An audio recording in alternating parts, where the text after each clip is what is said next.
Hello everyone, welcome back to our channel. आज आपण बघणार आहोत प्रथम सत्र परीक्षा इयत्ता 9वी विषय आहे हिंदी। संपूर्ण प्रश्नपत्रिका व्हेरी इम्पॉर्टंट आहे बघा, उत्तरासहित बघणार आहोत। चॅनलवर जर नवीन असाल तर चॅनलला सबस्क्राइब केल्याशिवाय जाऊ नका, नाहीतर तुम्हाला पुढचे व्हिडिओ हे मिळणार नाही। त्याच्यामुळे पहिले चॅनलला सबस्क्राइब करा, हाय बटनला प्रेस करा आणि बेल आयकॉनला प्रेस करा, जेणेकरून येणारा प्रत्येक व्हिडिओ हा सर्वात अगोदर तुम्हाला येईल। कारण की अनेक विद्यार्थी असे आहेत की ते फक्त व्हिडिओ बघतात, परंतु तुम्ही जर आता सबस्क्राइब केले नाही तर तुम्हाला पुढील व्हिडिओ हा येऊ शकणार नाही का, कारण की तुम्ही सबस्क्राइब करत नाही। तर त्याच्यामुळे सबस्क्राइब करा, महत्त्वाचे इम्पॉर्टंट व्हिडिओ हे तुम्हाला सर्वात अगोदर येतील। चला तर व्हिडिओला आता आपण सुरुवात करूया। संपूर्ण प्रश्नपत्रिका आपण उत्तरासहित बघणार आहोत, त्यामुळे चॅनलला नवीन असाल तर चॅनलला सबस्क्राइब नक्की करा, बेल आयकॉनला प्रेस करा, हाय बटन प्रेस करा आणि आपल्या फ्रेंड्सला नक्की शेअर करा। बघा तर विद्यार्थी मित्रांनो, इयत्ता 9वी विषय आहे हिंदी, गुण असणार आहे 80, वेळ असणार आहे 2, प्रथम सत्र परीक्षा आहे। विभाग पहिला आहे गद्य, 20 अंकासाठी असणार आहे आणि पहिला उत्तरा जो आहे तर त्यावर 8 मार्क आहे। पहला प्रश्न है कृति अ, निम्नलिखित पठित गद्यांश पढ़कर दी गई सूचनाओं के अनुसार कृतियाँ कीजिए।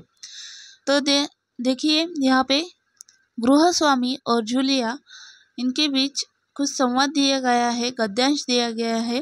तो ये पूरा आपको पढ़ना है अच्छे से, और इसके ऊपर आज हम क्वेश्चन देखेंगे, प्रश्न देखेंगे। तो चाहिए तो आप इसका स्क्रीनशॉट भी ले सकते हो। आता या गद्यांशवर बघा, खाली एक पहिला प्रश्न दिलेला आहे, आकृति पूर्ण कीजिए, 2 मार्कासाठी असणार आहे। जूलिया के 2 काम लिखने हैं, जैसे कि पहला है बच्चों की देखभाल और दूसरा है बच्चों को पढ़ाना। देखो गद्यांश में दिए गए हैं, अच्छे से हमें पढ़ना है, यहाँ पर ही हमें आंसर मिल जाते हैं। आगे वाला क्वेश्चन है, देखो दूसरा आहे प्रश्न, उत्तर लिखिए, त्यातील पहिला जूतों के लिए काटी गई रकम। तर उत्तर आहे बघा 5 रुबल। दूसरा आहे मालकिन ने जुलिया को दी रकम 3 रुबल। कृति 1 मध्ये प्रश्न क्रमांक 3 आहे, गद्यांश में आए 2 विराम चिन्हों के नाम लिखना है, जैसे कि यहाँ पर दिए गए हैं, देखो प्रश्न चिन्ह और दूसरा है विस्मयदिबोधक चिन्ह। अगला है सवाल, निम्नलिखित शब्दों के विलोम शब्द लिखना है। विलोम शब्द म्हणजेच विरुद्धार्थी शब्द। त्यातील पहिला आहे झूठ, त्याचा विरुद्धार्थी शब्द आहे सच, आणि दुसरा आहे ज्यादा, त्याचा विरुद्धार्थी शब्द आहे कम। प्रश्न क्रमांक 4 आहे कृति 1 मधील, कई बार अज्ञान के कारण गरीबों को ठगा जाता है, इस विषय पर अपने विचार लिखना है। 2 प्रश्न के लिए ये 2 गुण के लिए ये प्रश्न है। तो देखिए हम इसका आंसर देखते हैं। कई बार अज्ञान के कारण गरीब को ठगा जाता है, यह देखकर मैंने मन में विचार आए, इस संबंध में अपने विचार 25 से 30 शब्दों में लिखिए। तर आता उत्तर बघूया। गरीबी सबसे बड़ा अभिशाप है, गरीबों को न चाहते हुए भी मजबूरी में शोषण का शिकार होना पड़ता है। लोग उनकी मजबूरी का फ़ायदा उठाते हुए उन पर तरह तरह के अन्याय करते हैं। इस बात को जानते हुए भी वे चुप रहते हैं। उनकी यह खामोशी लोगों को उन पर और अत्याचार करने का निमंत्रण देती है। गरीबों को अन्याय का विरोध करने का यथाशक्ति साहस करना चाहिए। उनमें जागरूकता पैदा करने की आवश्यकता है। इसके लिए उन्हें अपनी दब्बूपन की प्रवृत्ति त्यागनी होगी और अपने अधिकारों को समझना और उसके लिए दृढ़तापूर्वक अडिग रहना चाहिए। इस तरह इसका जवाब होगा। चाहिए तो आप पॉज करके वीडियो स्क्रीनशॉट ले सकते हो, नहीं तो नोटबुक में लिख सकते हो। यापुढे प्रश्न आहे बघा, निम्नलिखित पठित गद्यांश पढ़कर दी गई सूचनाओं के अनुसार कृतियाँ कीजिए। 8 गुणांसाठी असणार आहे बघा। खाली अजून एक गद्यांश दिलेला आहे। आता गद्यांश आपण पूर्ण वाचणार नाही आहे, हवं तर याचा तुम्ही स्क्रीनशॉट घ्या, जेणेकरून यावर आधारित जे काही प्रश्न आहे तर ते आपल्याला इझिली कळतील। नाहीतर हवं तर मनातल्या मनात व्हिडिओ पॉज करून तुम्ही रीड करून घ्या। तर बघा, गद्यांशवर आधारित काही प्रश्न आहे, आकृती पूर्ण कीजिए, या ठिकाणी आकृती दिली आहे ती पूर्ण करायची आहे. 1 मार्कासाठी असणार आहे. प्रत्येकी एका उत्तराला अर्धा मार्क असणार आहे. पहिला प्रश्न आहे बघा, महाराणा प्रताप के महान गुण लिखने हैं जैसे कि साहसी, वीर और स्वाभिमानी. यानंतर दुसरे आहे बघा आकृती, चित्तौड़गढ़ शहर के कण कण में भरा है वीरता, त्याग आणि भक्तिभाव. गद्यांशमध्ये तुम्हाला हे सर्व उत्तर मिळून जातील. प्रश्न व्यवस्थित वाचायचा आहे. उत्तर आपल्याला वरील गद्यांश पाठामध्येच मिळून जातील. यानंतर प्रश्न दुसरा आहे बघा, उत्तर लिखिए. त्यातील पहिला आहे, महाराणा प्रताप के स्वामी भक्त सहयोगी कौन है? तो भामा शाहू है. दूसरा है, चित्तौड़ की एक महान भक्त कवयित्री मीराबाई है. कृती 2 मधील प्रश्न क्रमांक तिसरा आहे, शब्द संपदा. निम्नलिखित शब्दों का वचन बदल कर सीखिए. पहला है याद, यादें, बच्चा, बच्चे. जैसे कि एक वचन अनेक वचन यहाँ पे दिए गए हैं, वचन बदलना है यहाँ पे हमें.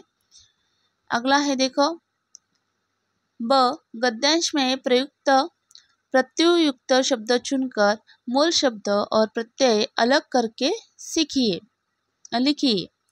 तो पहला है सहजता, सहज और ता प्लस ता, सरलता, सरलता.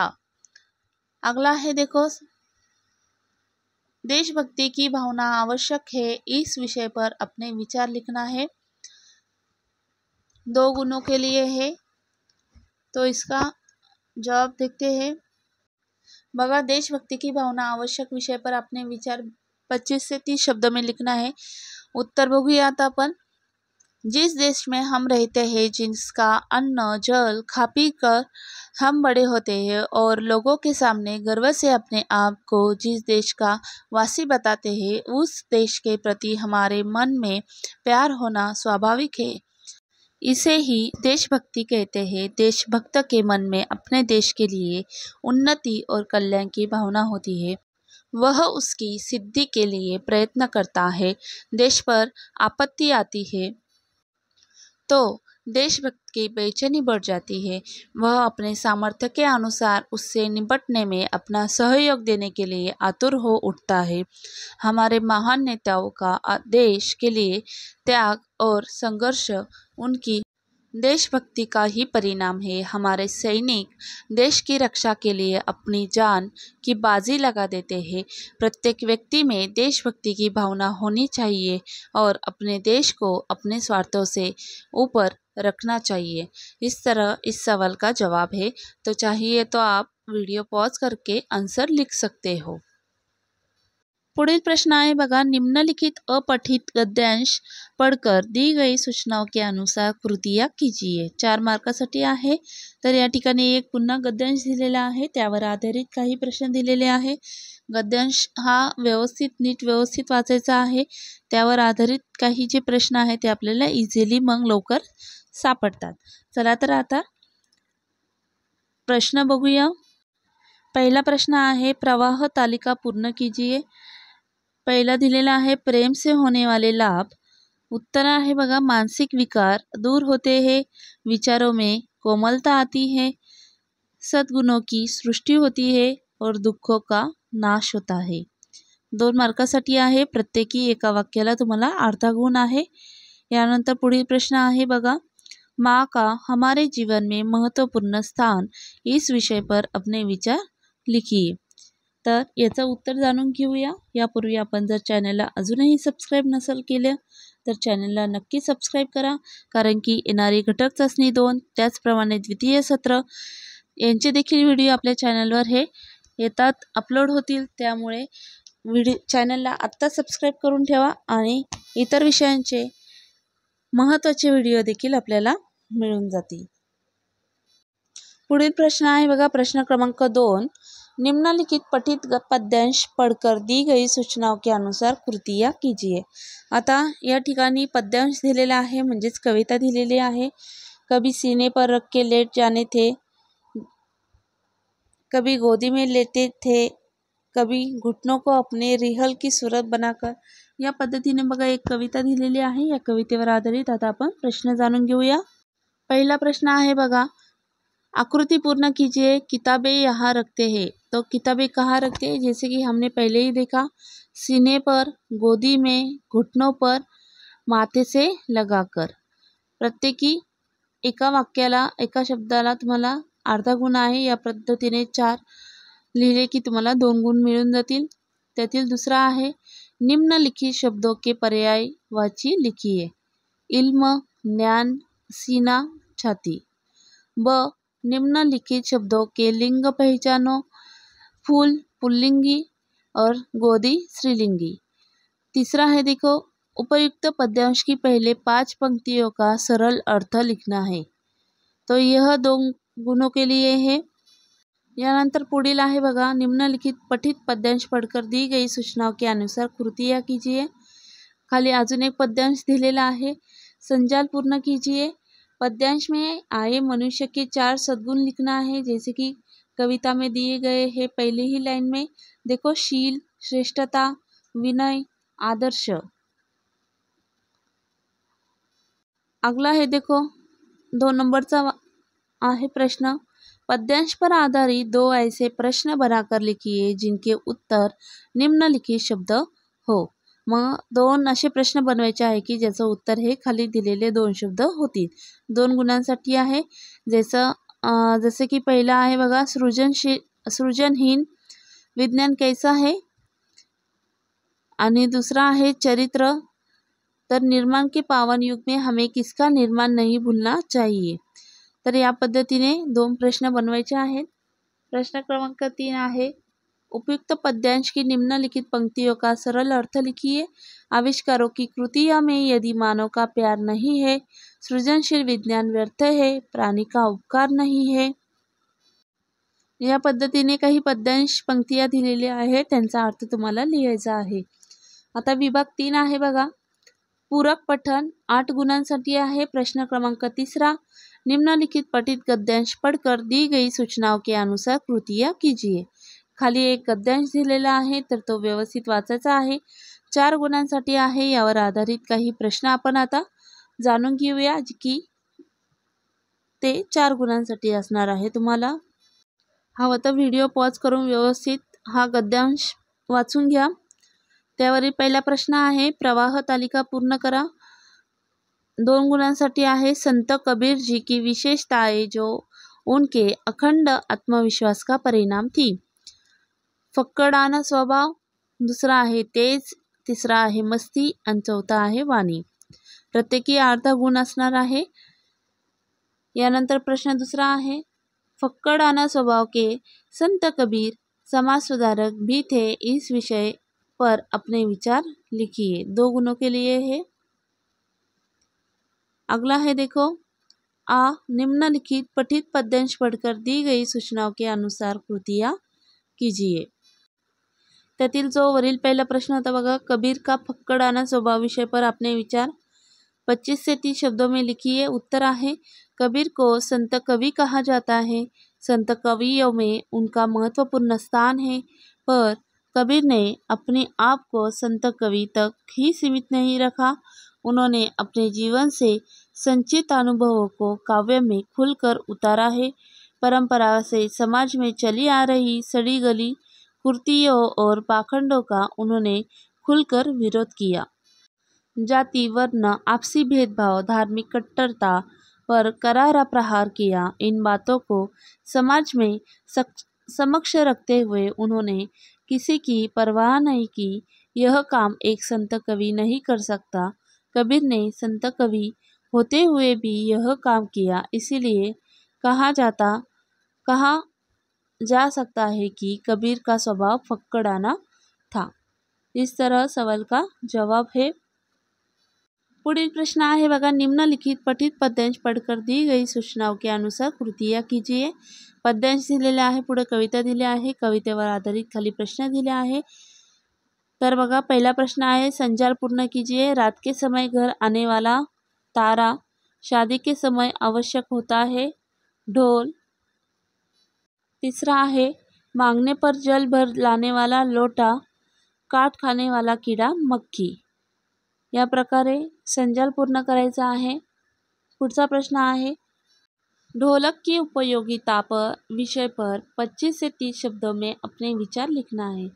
ढोलक एक भारतीय वाद्य है। यह गांवों तथा शहरों दोनों स्थानों पर रहने वाले लोगों का परिचित तथा उनके बीच लोकप्रिय है। इसके स्वर बहुत मधुर होते हैं। लोकगीतों में ढोलक के स्वर का बहुत उपयोग होता है। अन्य गीतों के संगीत में भी ढोलक के स्वर का बहुत उपयोग होता है। छोटे बड़े हर प्रकार के कार्यक्रम में अन्य वाद्यों के साथ आवश्यकता अनुसार ढोलक का उपयोग किया जाता है। इस प्रकार ढोलक एक उपयोगी वाद्य है। या प्रकारे तुम्ही 25 ते 30 शब्दामध्ये उत्तर हे लिहू शकता। यातील अतिशय सोपे सोपे महत्त्वाचे घटक जरी केले तरीही चालेल। यानंतर बघा पुढील प्रश्न आहे विभाग 4 भाषा अध्ययन व्याकरण आहे 14 गुणांसाठी। प्रश्न क्रमांक 4 सूचनाओं के अनुसार कृतियाँ कीजिए। पहला है निम्नलिखित वाक्यों में अधोरेखांकित शब्द का शब्दभेद पहचान कर लिखिए। त्यातील पहला है जमुना के पुल पर कुछ आदमी पकड़े गए। कुछ अनिश्चित संख्यावाचक विशेषण है। दूसरा है निम्नलिखित अव्ययों में से किसी एक अव्यय का अर्थपूर्ण वाक्य में प्रयोग कीजिए। सिर्फ एक अव्यय का अर्थपूर्ण वाक्य में प्रयोग करना है। जैसे कि अचानक अचानक मेरे सामने एक बड़ा शेर आया, नहीं तो बिल्ली आई, ऐसे कुछ भी आप लिख सकते हो। तीसरा है बघा कृति पूर्ण कीजिए। संधि संधि विच्छेद और संधि भेद। सूर्यास्त सूर्य प्लस अस्त संधि भेद आहे दीर्घ संधि। आणि त्यालाच और प्रश्न आहे अथवा वागीश वाक प्लस ईश ही आहे व्यंजन संधी। या प्रकारे आहे बघा। हवं तर व्हिडिओ पॉज करा आणि प्रश्नाची उत्तरं लिहून घ्या, सराव करा नक्की। तसेच चॅनलला अजूनही सबस्क्राईब केलं नसेल तर चॅनलला सबस्क्राईब मात्र करायला विसरू नका। बघा पुढील प्रश्न आहे निम्नलिखित वाक्य में से किसी एक की सहायक क्रिया पहचान कर उसका मूल रूप लिखिए। त्यातील पहला है अभी और वैज्ञानिकों का अपहरण करने लाया जाएगा, वह समय से काम पूरा नहीं कर पाएगा। आता यामध्ये सहाय्यक क्रिया आहे जाएगा आणि मूल क्रिया आहे जाना। यानंतर पुढील प्रश्न आहे निम्नलिखित में से किसी एक क्रिया का प्रथम तथा द्वितीय प्रेरणार्थक रूप लिखिए। या ठिकाणी क्रिया दिली आहे चलना और सीखना। उसका प्रथम प्रेरणार्थक रूप है चलने का चलाना और सीखने का सिखाना। द्वितीय प्रेरणार्थक रूप है चलवाना और सीखने का सिखवाना। पुढचा प्रश्न आहे बघा निम्नलिखित मुहावरों में से किसी एक मुहावरे का अर्थ लिखकर वाक्य में प्रयोग कीजिए। तंग आ जाना, परेशान हो जाना, शिक्षक नटखट बच्चे से तंग आ रहे थे। पुढचा प्रश्न आहे बघा 6वां अधोरेखांकित वाक्यांश में लिए कोष्ठक में दिए मुहावरों में से उचित का चयन करके वाक्य फिर से लिखिए। हड़प लेना और ठुकरा देना। चीन ने हमारे देश की काफ़ी भूमि छीन ली है। चीन ने हमारे देश की काफ़ी भूमि हड़प ली है। इस तरह आप लिख सकते हो। दूसरा है बघा 7वां क्रमांकाचा प्रश्न निम्नलिखित वाक्यों में से किसी एक वाक्य में प्रयुक्त कारक पहचान कर उसका भेद लिखिए। पहला है चारू चंद्र की चंचल किरणें खेल रही है जल थल में। आणि दूसरा आहे बघा नौकर ने बोरी का सिरा बंद कर दिया। त्याचं उत्तर आहे नौकर ने कर्ता कारक। पुढचा है निम्नलिखित वाक्य में से किसी एक वाक्य में यथास्थान उचित विराम चिन्हों का प्रयोग करके वाक्य फिर से लिखो। तर या ठिकाणी पहिला दिलेला आहे हाँ तो पहले सुनो वह कहानी की मैं कैसे आया। आणि दूसरा आहे मैंने पूछा अरे यह क्या बात हुई। या ठिकाणी दिलेला आहे बघा विरामचिन्ह वापरलेलं आहे। या पद्धतीने तुम्ही लिहू शकता। प्रश्न क्रमांक 9 आहे निम्नलिखित वाक्य में से किन्हीं दो वाक्यों का कोष्ठक में दी गई सूचना के अनुसार काल परिवर्तन कीजिए। त्यातील आता पहिला आहे बघा किताबें अलमारी से झांकती है। अपूर्ण वर्तमान काल किताबें अलमारी से झांक रही है। दूसरा है तुम्हें इसी के तो पैसे मिलते हैं सामान्य भविष्यकाल, तुम्हें इसी के तो पैसे मिलेंगे। तिसरा आहे जीवन महासंग्राम है, पूर्ण भूतकाल जीवन महासंग्राम था। या पद्धतीने आपल्याला कोणत्याही दोन वाक्यांचे काळामध्ये परिवर्तन करायचे आहे। प्रश्न क्रमांक 10 आहे बघा, निम्नलिखित वाक्य का रचना के आधार पर भेद पहचान कर लिखना है।